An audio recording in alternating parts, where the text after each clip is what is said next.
Iran पर बहुत ज्यादा गुस्सा है। उन्हें जब से पता चला है कि ईरान ने जमीन युद्ध के लिए वॉर जोन में टैंकों की पलटन उतार दी है, तब से ट्रंप का दिमाग गर्म हुआ है। ट्रंप ने 76 अरब डॉलर के हथियारों का ऑर्डर दे दिया है और ये सभी हथियार एटमी पावर से चलने वाले विनाशकारी हैं। उधर ईरान ने धमकी दी है कि होर्मुज में अगर अमेरिकी नेवी ने एक भी हमला किया तो उसे तबाह कर दिया जाएगा। तो वहीं पेंटागन ने ईरान से युद्ध जीतने के लिए कई देशों के एक्सपर्ट से सुझाव भी मांग लिए हैं।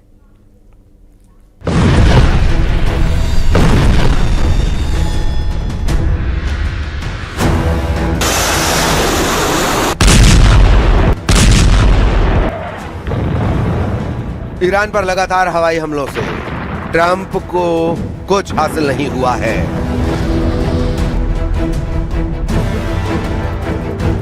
ट्रंप बंकर बस्टर बमों के धमाके कर ईरान को डरा नहीं पाए हैं।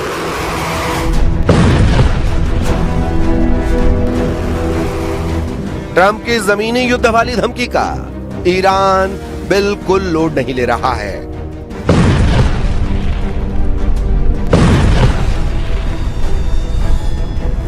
लेकिन अब ट्रंप ने ईरान से जीतने के लिए मदद का हाथ फैलाया है।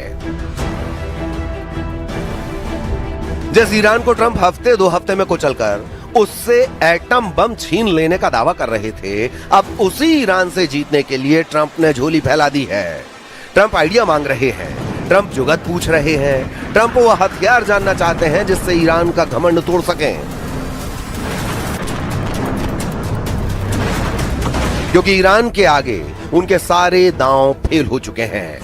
ईरान ट्रंप का रत्ती भर लोड नहीं ले रहा है।